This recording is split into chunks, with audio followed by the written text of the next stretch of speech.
اعوذ باللہ من الشیطان الرجیم بسم اللہ الرحمن الرحیم۔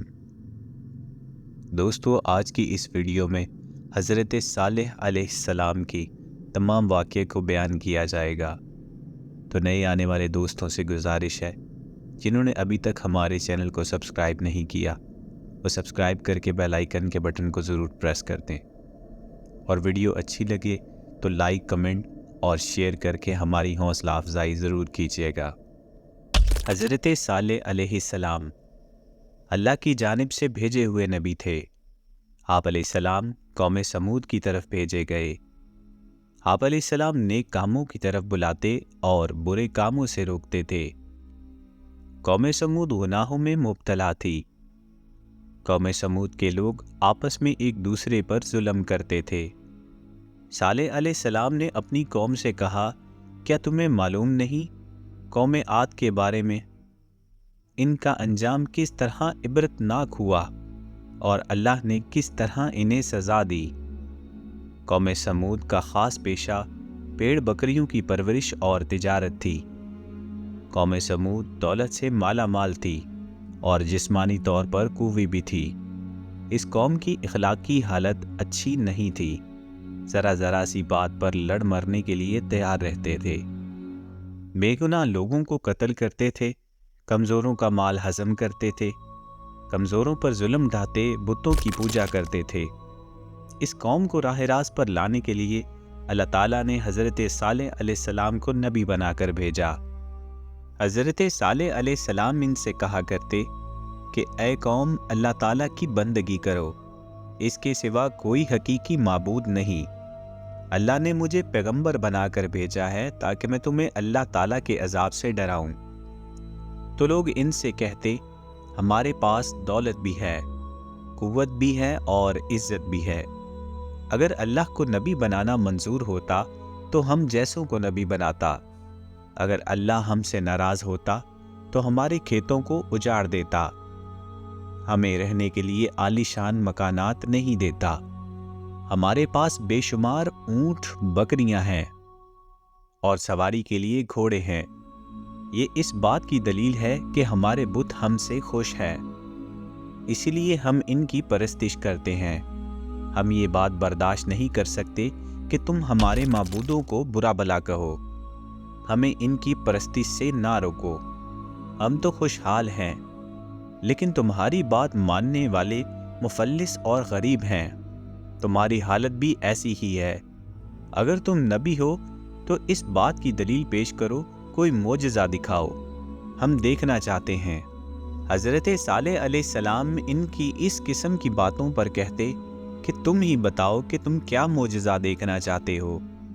پھر کافر آپس میں مشورہ کرنے لگے کہ ان سے کس قسم کا معجزہ طلب کرنا چاہیے۔ پھر سب نے اتفاق رائے سے کہا کہ تم ان پتھروں سے ایک اونٹنی پیدا کرو، اور اونٹنی بھی ایسی ہو کہ وہ ساتھ ساتھ بچہ بھی دے، اور ہم اس کا دودھ بھی پیئے۔ حضرت صالح علیہ السلام نے اللہ سے دعا کی۔ جلد ہی دعا قبول ہوئی۔ پتھروں کے اندر سے ایک اونٹنی نمودار ہوئی۔ اونٹنی بہت خوبصورت تھی۔ اونٹنی کے ظاہر ہونے کے بعد اس جگہ پر گھاس اگائی اور ایک پانی کا چشمہ بھی۔ اونٹنی نے گھاس کھائی، چشمے سے پانی پیا، اسی ساتھ کے اندر بچہ بھی جنا۔ اونٹنی دودھ بھی پینے لگی۔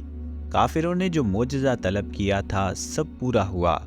پھر حضرت صالح علیہ السلام نے اپنی قوم سے کہا، کیا تم جو چاہتے تھے اللہ نے پورا نہیں کیا؟ کیا تم اب بھی اپنی ضد پر اڑے رہو گے؟ کافروں نے کہا، ہم ایمان نہیں لائیں گے، نہ آپ علیہ السلام کی باتوں پر عمل کریں گے۔ کافر اونٹنی کو تنگ کرنے لگے۔ اونٹنی جب پیاس سے تڑپتی اور کنویں کے پاس جاتی تو اسے پانی پینے نہیں دیتے۔ بعد میں اونٹنی کو مارنے لگے۔ اس کا چلنا پھرنا دوبر کر دیا تھا۔ وہ اذیت کے مارے کراہتی رہتی، لیکن کافروں کو رحم نہیں آتا۔ حضرت صالح علیہ السلام ان سے کہتے کہ اونٹنی کو اذیت نہ پہنچاؤ، اسے چرنے دو، جہاں جانا چاہتی ہے جانے دو۔ وہ اگر پانی پینا چاہے تو اسے پیاسا نہ رکھو۔ ایک دن اونٹنی چشمے سے پانی پیے گی دوسرے روز تم اور تمہارے جانور پئیں گے۔ اس کے روزانہ کے معمول میں کوئی فرق نہ آنے دو۔ تم اللہ سے ڈرو اور اسی کی عبادت کرو۔ تم جو کچھ کھاتے پیتے ہو وہ سب کچھ اللہ ہی دیتا ہے۔ یہ سب کچھ اسی کا کرم ہے۔ تمہارے بت تمہارے کوئی کام نہیں آتے۔ قوم سمود باز نہ آئی، نہ حضرت صالح علیہ السلام کی باتوں پر عمل کیا۔ ایک روز اچانک حضرت صالح علیہ السلام کی اونٹنی کو قتل کر دیا۔ قتل کی خبر جب آپ علیہ السلام کو ملی تو آپ علیہ السلام صدمے سے نڈھال ہو گئے۔ آپ علیہ السلام کی آنکھوں سے آنسو جاری ہو گئے۔ پھر آپ علیہ السلام نے اپنی قوم سے فرمایا، عنقریب تم پر اللہ کا عذاب آنے والا ہے، تم اس عذاب سے نہ بچ سکو گے۔ اس کے بعد ہی آسمان پر بادل گرجنے لگے، پھر بجلی چمکی۔ اس کڑک اور گرج کی آواز سے پوری قوم ہلاک ہو گئی۔ جو لوگ آپ علیہ السلام پر ایمان لائے تھے اللہ نے انہیں بچا لیا۔ جو لوگ اس تباہی سے بچ گئے وہ عرب کے مختلف علاقوں میں آباد ہو گئے۔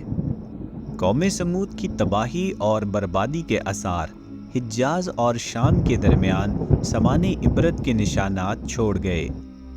غزوہ تبوک کے بعد جب اسلامی لشکر تباہ شدہ آبادی سے گزر رہا تھا تو انہیں پانی کی ضرورت پڑ گئی۔ وہاں پانی کا ایک کنواں دیکھا، لشکر آٹا گوندنے کے لیے پانی لایا تو ہمارے پیارے نبی محمد مصطفیٰ صلی اللہ علیہ وآلہ وسلم نے فرمایا کہ جس بستی میں اللہ نے اپنا عذاب نازل کیا ہو اس جگہ کی کوئی چیز استعمال نہ کرو۔